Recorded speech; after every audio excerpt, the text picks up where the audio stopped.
김희진 장로입니다. 창세기 9장. 하나님이 노아와 그 아들들에게 복을 주시며 그들에게 이르시되 생육하고 번성하여 땅에 충만하라.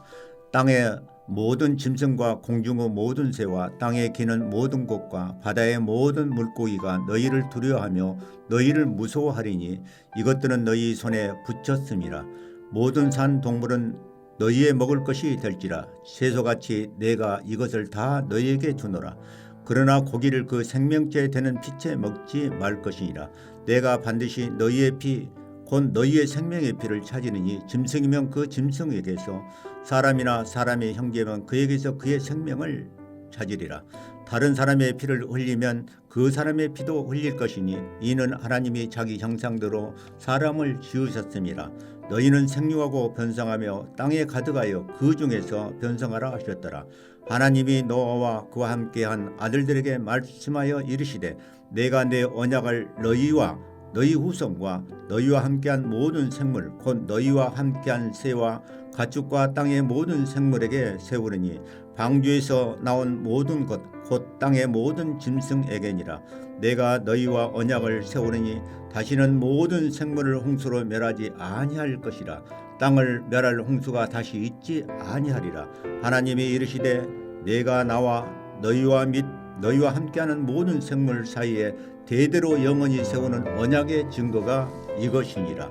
내가 내 무지개를 구름 속에 두었나니 이것이 나와 세상 사이의 언약의 증거니라. 내가 구름으로 땅을 덮을 때 무지개가 구름 속에 나타나면 내가 나와 너희와 및 육체를 가진 모든 생물 사이에 내 언약을 기억하리라. 다시는 물이 모든 육체를 멸하는 홍수가 되지 아니할지라. 무지개가 구름 사이에 있으려니 내가 보고 나를 하나님과 모든 육체를 가진 땅의 모든 생물 사이의 영원한 언약을 기억하리라. 하나님이 노아에게 또 이르시되 내가 나와 땅에 있는 모든 생물 사이에 세운 언약의 증거가 이것이라 하셨더라. 방주에서 나온 노아의 아들들은 셈과 함과 야벳이며 함은 가나안의 아버지라.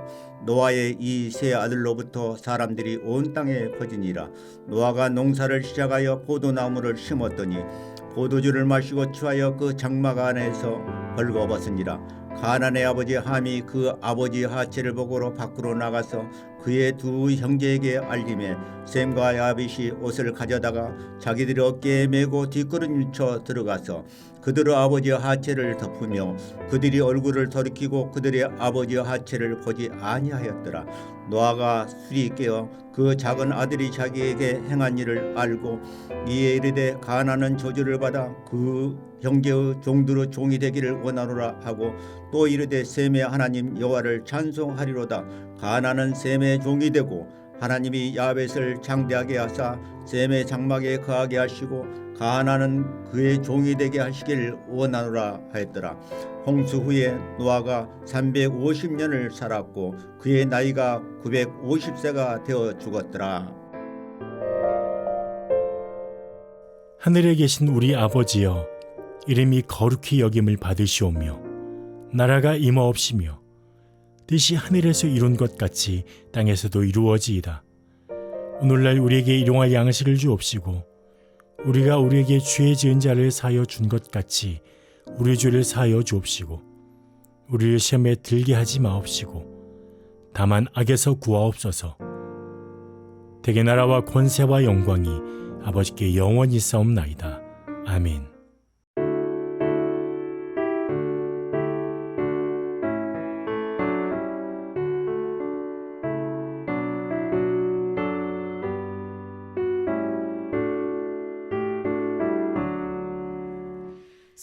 사절의 봄바람 불어있고 하나님 아버지 모셨으니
오늘 보신 하나님의 말씀은 잠언 5장 1절부터 6절까지의 말씀입니다.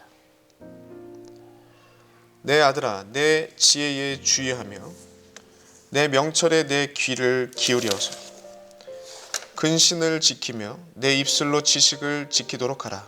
대저 음녀의 입술은 꿀을 떨어뜨리며 그의 입술은 기름보다 미끄러우나 나중은 쑥과 같이 쓰고 두 날 가진 칼같이 날카로우며 그 발은 사지로 내려가며 그의 걸음은 수월로 나아가나니 그는 생명의 평탄한 길을 찾지 못하며 자기 길이 든든하지 못하여도 그것을 깨닫지 못하느니라.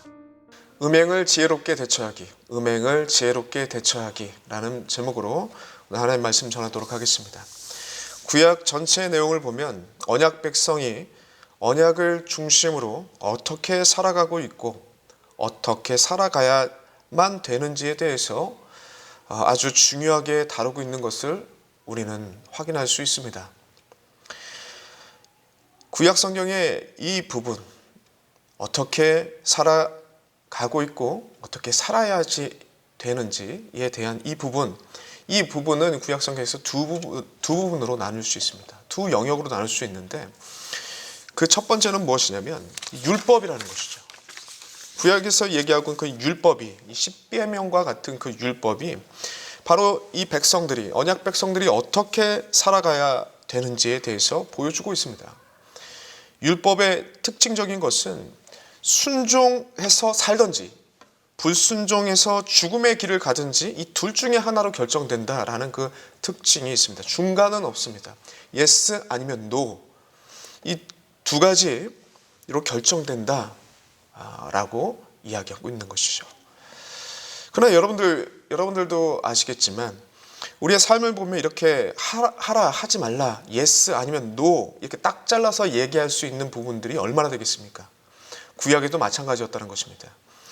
예를 들어서 한번 설명을 해보자면 10계명 중에 7계명인 간음하지 말라는 그 계명이 있습니다. 그 계명을 어기면은 범죄하고 형벌을 받게 되는 것이죠.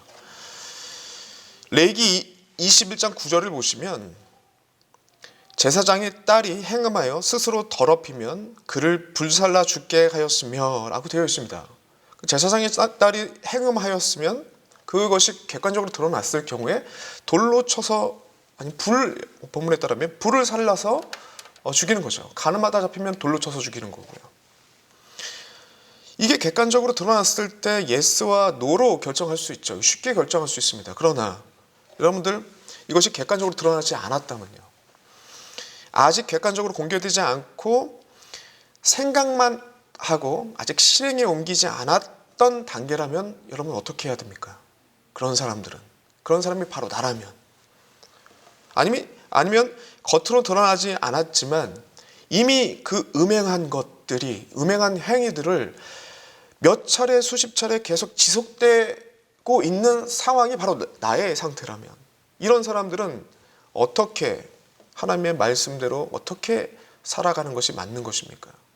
겉으로 드러나지 않았기 때문에 죄가 아니고, 겉으로 드러나지 않았기 때문에 불살라버리거나 돌로 맞아 죽는 그런 일은 없지 않습니까? 그렇기 때문에 죄가 아닙니까? 라는 이런 다양한 질문들을 던지게 된다는 것입니다. 예스와 노, 그러니까 율법에 말하는 예스와 노로 설명하지 못할 다양한 삶의 죄의 문제들이 우리 가운데 있다라는 것이죠. 구약 백성이든 오늘날의 백성이든. 그럼 이런 부분들을 어떻게 성경적인 접근을 해야 되느냐? 그 말씀을 구약에서는 두 번째로 지혜서가 담당하고 있는 것입니다. 지혜서가 그 영역 가운데 율법의 예스와 노로 처리하지 못하는 그 다양한 삶의 문제들을 어떻게 접근하냐, 어떻게 언약 백성으로 살아가는 것이 바른 모습이냐, 하나님의 백성다운 삶이냐, 그 부분을 지혜서가 다루고 있다는 것입니다. 그런 관점으로 지혜서를 봐야 된다라는 것이 아주 핵심적인 내용인 것입니다. 지혜서를 바라봐야 되는.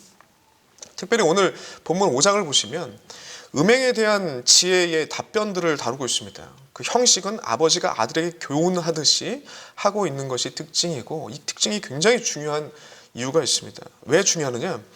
삶에 있어서 다양한 삶의 문제, 예스와 노로 해석되지 않고 해결되지 않는, 처리되지 않는 그 문제들을 어떻게 하느냐? 율법의 기준으로 보면은 안 된다.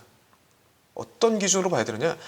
아비가 자녀들을 대하는 그 심정으로, 그 관점으로 바라보고 성경적인 답을 찾아야 된다. 그런 접근이 필요하다라는 측면에서 오늘 이 특징적인 거, 아비가 아들에게 교훈하듯이 라고 하면서 이 부분을 다루고 있다는 점이 굉장히 중요한 부분이라는 것이죠. 우리가 이 부분을 대하는 그 관점을 만들어주는 것이 이 형식에 담겨져 있는 것입니다. 아버지가 아들을 대하는 그 심정으로. 그 심정으로 이 본문의 내용, 특별히 민감한 이 음행에 대한 부분들을 다뤄야 된다. 무조건 음행한 것들을 발견되면 막 돌을 쳐서 죽이든지 불로 살아서 죽이든지 이런 극단적인 접근을 하기 전에 아버지가 아들을 대하는 심정으로 이 문제를 바라봐야 된다. 이게 중요한 시선이라는 것이죠. 그 관점으로 보신다면 오늘 본문의 내용들이 한 5가지로 정리되는 것을 우리는 확인할 수 있습니다. 그 첫 번째로는 1절에서 6절의 내용입니다. 음녀의 위험에 대한 경고를 하는 부분입니다. 1절에서 6절까지의 내용이. 그 중에 그 3절을 보시면요. 음녀가 하는 말은 입술의 꿀과 기름으로 비유되고 있습니다. 이 표현은 입술의 음녀의 말과 행위가 꿀보다 달고 향유의 기름보다 매끄럽고 향기롭다라는 의미입니다. 그러나 그것은 일시적인 달콤함이고 일시적인 부드러움이다라는 것을 4절과 6절을 통해서 바로 반전하면서 얘기하고 있는 것입니다. 4절과 6절의 내용을 보시면요. 그 음녀의 유혹은 꿀 같은 맛을 일시적으로 주지만 결국에는 쑥같이 쓰게 될 것이다 라고 4절에 얘기하고 있는 거예요. 4절과 6절 사이에 얘기하고 있는 것입니다. 그리고 향기로운 두 입술은 변해서 어떻게 되느냐, 양날의 칼처럼 되어서 그것이 너를 상하게 할 것이다. 그거를 경고의 메시지를 던지고 있는 것, 음행에 대한 경고의 메시지를 던지고 있는 것이 1절부터 6절까지에 나와 있는 내용입니다. 그리고 그 결국의 발걸음은 멸망의 상태인 사지로 몰고 갈 것이고, 수월로, 죽음의 장소인 이 수월로 끌고 가는 그 참혹한 형벌이 기다리고 있다라는 것을 이 잠언의 저자는 얘기하고 있는 것입니다. 그러면 경고의 메시지인 것이죠. 두 번째로는 7절과 8절의 내용입니다. 그러면 이런 심각한 음행을 피할 방법은 없는가? 거기에 대해서 7, 8절에 얘기하고 있는 것입니다. 피할 수 있는 방안을 구체적인 실제적인 방법들을 제시하고 있는데 두 가지입니다. 7절에 뭐라고 되어 있냐면 지혜의 메시지를 듣고, 아비의 메시지를 듣고 라고 되어 있죠. 지혜의 메시지를 듣고 버리지 말고 붙잡는 것이 방법이다. 그렇게 얘기하고 있습니다. 하나님의 말씀을 가까이 하는 것, 하나님의 말씀을 듣는 자리에 가는 것, 그리고 그 말씀을 버리지 않는 것이 구체적인 해결 방법이라고 얘기합니다. 하나님 말씀을 가까이 하는 것이 구체적인 해결 방법이라고 이 잠언의 저자는 얘기하고 있는 것이죠. 뻔하지만 이것이 강력한 음행을 피하는 방법이 된다는 것은 우리가 좀만 생각해 보면 알 수 있습니다. 음욕에 빠지게 되면 여러분들 인생 경험들이 많으신 분들은 아시겠죠. 음욕에 빠지게 되면 더 큰 음욕과 쾌락을 추구하게 됩니다. 결국 자신이 사지로 내몰리고 있는데도 그걸 모르고 있다는 거죠. 결국 스올과 같이 죽음의 멸망의 길로 가고 있지만 스스로 그걸 자각하지 못하는 상태에서 끝없는 음욕과 쾌락을 추구하게 됩니다. 새로운 쾌락, 새로운 음욕을 추구하게 되죠. 그러다 어떻게 됩니까? 6절이죠. 6절 끝에 부분 보면 뭐라고 되니? 이게 음욕의 심각성입니다. 뭐라고 되어 있냐면 그것을 깨닫지도 못하느니라. 자기가 멸망의 길을 가고 있음에도 불구하고 깨닫지 못하는 그런 상태가 음욕에 빠진 상태이죠. 그런데 이 상태에서 하나님의 말씀에 붙들려 있는 자들, 하나님의 말씀이 중심에 있고 그럼에도 불구하고 음행에 빠져 있더라도 음행을 시작하는 그 단계에 있더라도 하나님의 말씀이 들려지는 사람들, 그리고 하나님의 말씀을 버리지 않는 사람들은 이 사지까지 안 가고 스월의 단계까지 가지 않고 정말 그것이 주는 일시적인 그 쾌락이라는 것을 깨닫고 영원한 하나님과의 동행함의 그 행복을 붙잡고 돌아오게 만드는 기준점을 세워버리는, 기준 없이 향방 없이 음욕을 향해서 달려가는 그들과 다르게 인생의 참된 행복의 기준을 중심 가운데 잡고 있는 사람은 돌아온다는 거죠. 이 뻔한 얘기 같지만 이게 강력한 능력이 된다는 것입니다. 이것을 7절에 첫 번째로 얘기하고 있는 것입니다. 말씀을 중심에 두는 사람, 말씀을 가까이 하는 사람, 말씀이 들려지는 곳에 있는 사람, 그 말씀의 가치를 알고 버리지 않는 사람, 그것이 구체적인 음행을 피하는 방법이다. 7절에 얘기하고 있는 것입니다. 그리고 구체적으로 이 음행을 피하는 방법 두 번째로 8절에 제시하고 있습니다. 뭐라고 말씀하시냐면 음행을 멀리하는 것입니다. 음행을 멀리하는 것. 음행이 저질러지고 있는 그 요소를 물리적으로 멀리게 만든다는 것이죠. 음행을 멀리하는 것. 어떻게 보면 위의 것은 정신적이고 신앙적인 방안이었다면 이 두 번째 말하고 있는 방법은 물리적으로 거리 두는 실질적인 방법들을 얘기하고 있습니다. 이것들은 뭐 쉽게 예화를 찾아볼 수 있습니다. 창세기 39장을 보시면 요셉의 말씀이 나오는데 거기 그 39장 10절을 보시면 주인의 아내가 날마다 동침하자고 제안합니다. 요셉에게. 그때 요셉이 했던 행동이 무엇이냐면 하나님의 말씀을 기준으로 하는 것도 말씀을 하고 이 두 가지 기준이 다 같이 나와요. 요셉에게는. 하나님 앞에서 어찌 내가 득제하여, 옛날 번역이죠. 그것과 함께 39장 10절에 뭐라고 되어 있냐면 듣지도 아니하고 동침치도 아니할 뿐더러 함께 있지도 아니한다. 실질적으로 물리적인 거리를 둔다는 거죠. 그게 방법이라고요. 방법. 실질적인 방법입니다. 음행을 피하는 방법.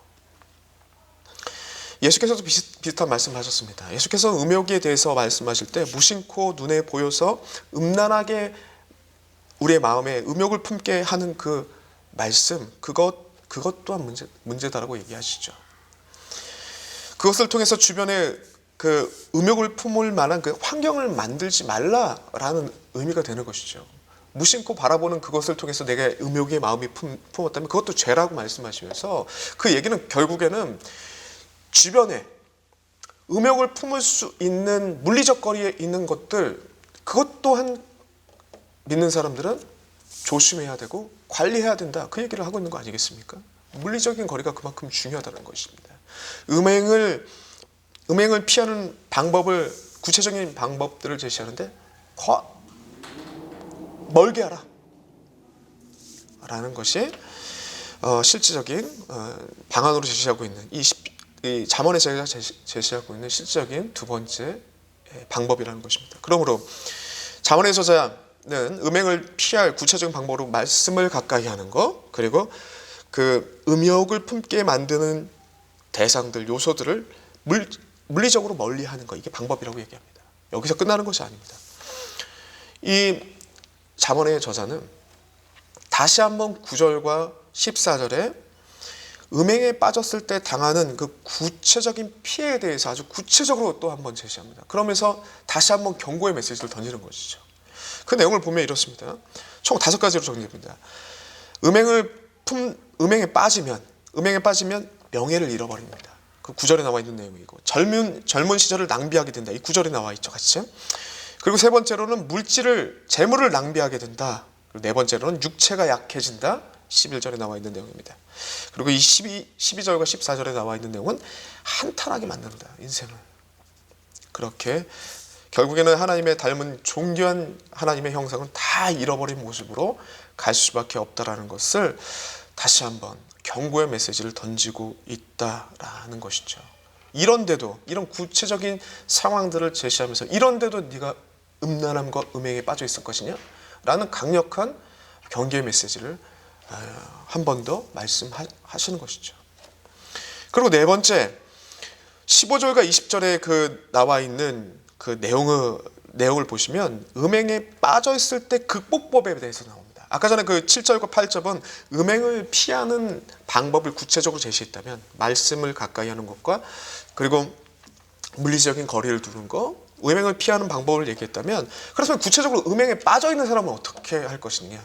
이 부분에 대해서 15절과 20절의 구체적인 극복법에 대해서 언급합니다. 그 내용을 보시면 한 가지만 설명합니다. 18절 음녀와 같은 자가 아니라 젊어서 취한 아내, 그 아내가 이 음행에 빠져 있는 그를 건지는 구체적인 대안이 될 것이다. 극복법이 될 것이다 라고 잠언의 저자는 이야기합니다. 음녀와 전혀 다른 젊어서 취한 아내, 즉 다시 말하면 하나님의 언약 안에서 만난 아내를 얘기합니다. 여기서 이 아내는 15절과 16절에 보면 신선한 우물로 비유되고 있고 지속적으로 흐르는 샘물로 비유되고 있습니다. 바로 이것이 향방을 모르고 방향을 모르고 멸망으로 달리고 있는 뜨거운 욕망으로 달리고 있는 그들을 식혀준다라는 의미로 이 비유적으로 쓰이고 있다는 것이죠. 다시 말해서 하나님께서 세우신 거룩한 기관인 가정 그리고 교회가 되겠죠. 이 가정 공동체, 교회 공동체를 통해서 일시적인 쾌락과는 비교할 수 없는 영원한 행복들, 영원한 행복감들 그 안에서 찾을 수 있고 그것이 결국엔 거짓된 욕망에 빠져있는 그들을 건지게 되는 일이 될 것이다. 그런 것이 오늘 잠언의 저자가 세 번째로 말씀하고 있는 것입니다. 마지막으로 이 5장의 결론을 21절과 23절에 결론을 내고 있습니다. 뭘 얘기하고 있냐면 앞에 음행에 대한 경고를 좀 더 강도 있게 경고하면서 5장 전체의 메시지를 마무리하고 있는 것을 볼 수 있습니다. 유혹에 빠진 자가 맡게 될 죄의 결과가 21절에 공의로운 여호와가 엄정한 징계를 내릴 것이다 라는 경고를 하는 것이죠. 좀 더 강도 높은 경고를 하는 것입니다. 그리고 22절 악인은 자기의 악에 걸리며 그 죄의 주례에 매인하니 23절 그는 교훈을 받지 아니함으로 말미암아 죽겠고 심히 미련함으로 말미암아 혼미하게 되느니라 라고 경고합니다. 음행에 빠져 있는 자들, 이런 음행에 빠져 있는 자들, 앞선 경고의 메시지와 함께 어떻게 보면 그보다 더 확고하게 단정적으로 음행에 빠져 있을 경우에는 영적인 죽음까지도 이룰 수 있다라는 경고의 메시지를 전하고 있는 것이 오늘 결론의 메시지입니다. 음행의 죄가 하나님과 영적인 단절로 이어질 수 있는 완전한 파멸로 이끌게 되는 것이 될 수 있으니 너희들은 조심해야 된다. 이 아들들아 조심해라 라는 결론으로 끝나고 있는 것입니다. 사랑하는 성도 여러분들, 성도의 실제적인 삶에서 음란과 음욕의 부분은 피할 수 없는 부분입니다. 우리가 이 인생 가운데 이 문제들이 찾아올 때 혹시나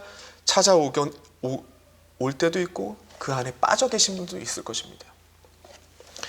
근데 그 음란과 음욕의 모습들, 그 심각성에 대해서 오늘 본문의 말씀은 말하고 있습니다. 그 결론에 대해서도 말씀하고 있습니다. 그리고 그 실제적인 결론이 어떠한 비참한 모습으로 나타나는지 사지로 몰리게 될 것이고 시올로 달려가게 되는 것이 될 거라는 것을 계속 반복해서 설명하고 있고, 더 무엇보다도 가장 더 심각한 것은 하나님과의 영적인 단절로 이어질 수 있다는 심각한 경고의 메시지가 오늘 본문을 통해서 주어지고 있다는 것을 우리는 기억해야 될 것입니다. 그리고 이 세 가지를 기억해야 될 것입니다. 음행을 피하는 것, 하나님 말씀을 가까이 하는 것에 있다. 그리고 물리적인 거리, 주변 정리를 하는 것, 이 실제적으로 이 부분이 도움이 된다. 그리고 세 번째, 믿음 안에서 건강한 가정에 집중하는 것을 통해서 이 이 음행에서, 우리를 타락과 파멸로 이끄는 이 음행에서 건지는 구체적인 방법이 된다라는 것을 제시하고 있습니다. 삶의 참된 믿음의 사람들로 세워지는 지혜의 부분들을 우리에게 말씀하고 있는 것입니다. 음욕뿐만이겠습니까? 각종 욕망에 대한 것들도 이 세 가지 기준을 통하여서 적용될 수 있다고 생각합니다. 말씀을 가까이 하는 것이 우리가 욕망에 빠져서 향방 없이 뛰는 우리를 기준 잡아 줄 것입니다. 그리고 욕망에 이끌리게 만드는 모든 주변 정리하는 거 도움 된다는 것이죠. 그리고 욕망에 빠져서 흩어질 수 있는 우리의 삶의 부분이 하나님께서 선하게 약속하신 가정과 교회 공동체 안에서 균형을 잡고 하나님의 말씀의 사람으로 바로 설 수 있는 그 지혜의 메시지가, 삶의 다양한 부분에 적용될 수 있는 지혜의 메시지가 오늘 잠언 5장에서 말씀하고 있는 바입니다. 이 말씀을 기억하시고 이 말씀의 메시지를 붙잡으시고 능력 있게 하나님의 사람으로 서가는 주의 백성들 되시길 간절히 소망합니다. 기도하겠습니다. 하나님, 너무나도 감사합니다. 잠언의 메시지를 통하여서 우리 인생에 예스와 노로 해결될 수 없는 그런 문제들, 다양하고 복잡한 그 문제들, 어떻게 하나님의 말씀을 기준으로 생각하고 판단해야 되는지 하나님의 귀한 말씀의 기준을 삼아주시니 감사합니다. 음욕의 부분들, 욕망의 부분들 우리가 어떻게 다뤄야 되는지, 하나님의 사람이 어떻게 이 부분을 해결해 나아가야 되는지 구체적인 말씀을 허락하여 주시니 너무나 감사합니다. 이 말씀을 붙잡고 말씀을 중심으로 일어서는 주의 생명의 하나님의 백성들 될 수 있도록 주님 이끌어 주시옵소서. 감사드렸고 예수님의 이름으로 기도드리옵나이다. 아멘.